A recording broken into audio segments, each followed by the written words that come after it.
Neste IELTS Reading Assignment, a primeira coisa que nós temos que fazer, como de hábito, é a leitura do primeiro parágrafo por completo, a leitura do primeiro e último período de cada parágrafo subsequente. Então, neste segundo parágrafo, por exemplo, nós lemos até o oil, e depois começamos a ler novamente a partir do others, indo até o plastic.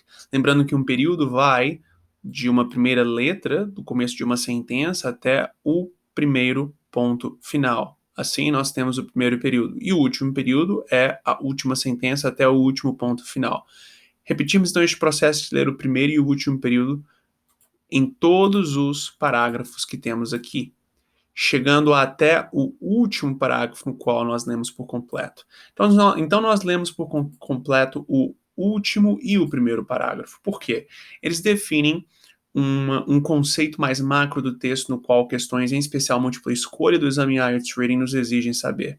E os primeiros e últimos períodos dos parágrafos, entre o primeiro e o último, lemos os primeiros períodos porque eles são os tópicos frasais de cada um desses parágrafos. Tópicos frasais são nada mais nada menos do que um resumo, uma essência do parágrafo sendo demonstrado logo no começo dele.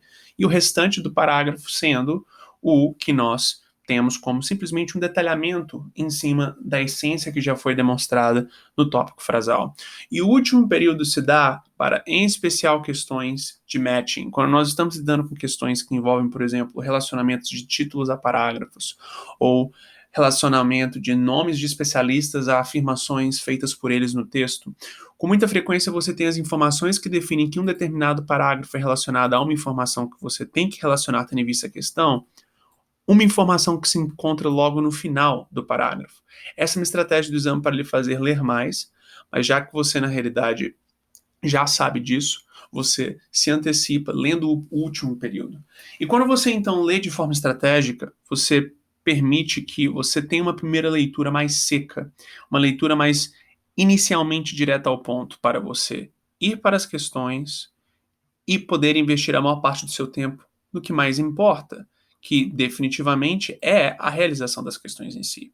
É óbvio que, tomando como referência as questões, você retorna ao texto e vai lendo os parágrafos por completo, abrangidos pelos tópicos das questões, até responder as perguntas todas. Mas uma leitura inicialmente mais seca te dá a possibilidade de investir mais tempo nas questões.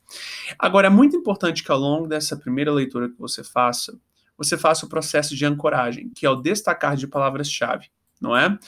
Palavras-chave nada mais são do que expressões que definitivamente te dão a possibilidade de estar definindo com exatidão o que cada parágrafo está abrangendo sobre. Então, nomes, anos, todo e qualquer tipo de informação específica definitivamente define com clareza o que o parágrafo em particular está abrangendo. Essas informações específicas estão sendo abrangidas exatamente pelas questões. Então, quando você, tomando como referência uma questão que tem as mesmas palavras-chave ou palavras-chave parecidas das palavras-chave que você destacou no texto, você consegue rapidamente voltar ao texto e encontrar rapidamente os parágrafos que são de fato os parágrafos que abrangem sobre o que a questão abrange, e aí você facilmente encontra a parte do texto onde que a resposta se encontra, o relê até encontrar a resposta e assim identifica respostas mais rapidamente. Então você, ao longo da sua leitura, vai de fato destacando palavras-chave como nomes próprios, anos, nomes de pessoas, nomes de organizações, nacionalidades, não é? Bakelite aqui, Greek, essa aqui no caso é uma nacionalidade, e todo qualquer outro tipo de informação que de fato defina com exatidão, tanto dentro quanto fora dos períodos que inclusive você lê para interpretação, as informações que esses parágrafos em particular abrangem, não é? É óbvio que eu não estou aqui lendo para interpretação, mas somente destacando algumas palavras-chave para você ter noção do que é, em teoria, e na prática classificado como palavras-chave, não é? Então, indo às questões, aqui você tem uma dinâmica de questão que envolve o preencher de lacunas de um summary, de um resumo, tendo em vista o texto. A questão crítica para esse tipo de questão envolve você identificar palavras-chave logo antes ou e depois desses espaços em branco, porque são elas que definem o escopo do que você de fato tem sendo abrangido pela questão e, por consequência, consegue rapidamente voltar à parte do texto que possui essas mesmas ideias sendo abrangidas nele, até encontrar o parágrafo e identificar as respostas. Então, extrema atenção para essas informações que vêm logo antes e depois da lacuna a ser preenchida. Lembrando que esta lacuna a ser preenchida precisa de ser, de fato, retirado aqui no caso dessa questão, uma palavra do texto e não mais. Então, cada uma das suas respostas, 1, 2 e 3, precisa de ser composto por somente uma palavra.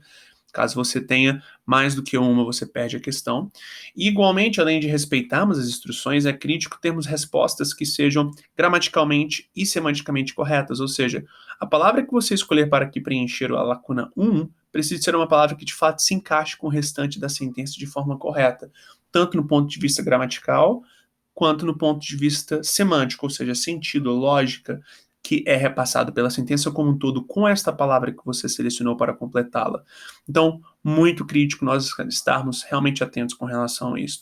Caso, diga de passagem, você não respeitar o limite de uma palavra, a sua resposta pode ser correta no ponto de vista gramatical e semântico, mas você perde a questão, pois você não respeitou as instruções. Então, crítico termos isso em mente, tudo bem?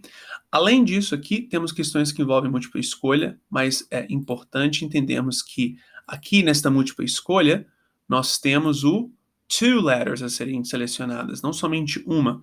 Então aqui nós temos que marcar duas dessas opções e cada uma delas vai ser representada pelas questões 4 e 5.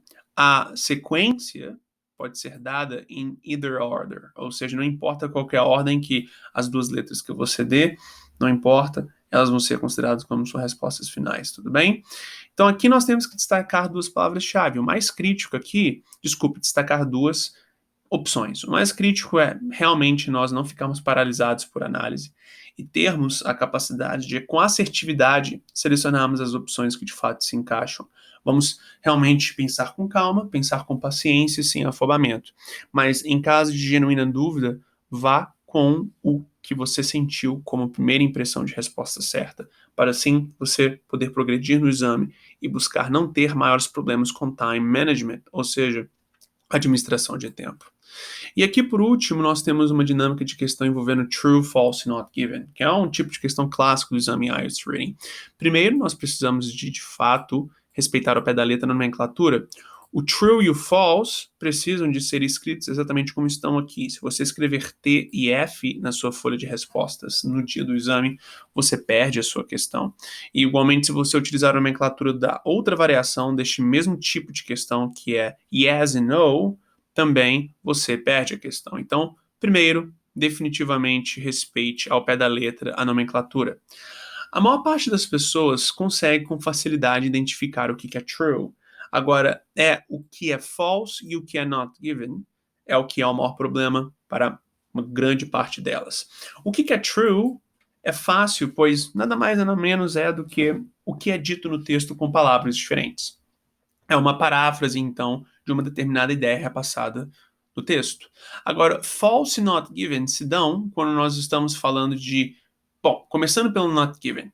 Quando nós temos uma sentença que fala sobre um assunto que definitivamente em nenhum momento foi abordado pelo texto, então isto é algo not given, e aqui vem a outra possibilidade not given, que é o que pega muito frequentemente as pessoas. Algo é not given também quando a sentença fala sobre algo que o texto fala sobre, chega a uma conclusão que o texto não chegou, mas também o texto não nega.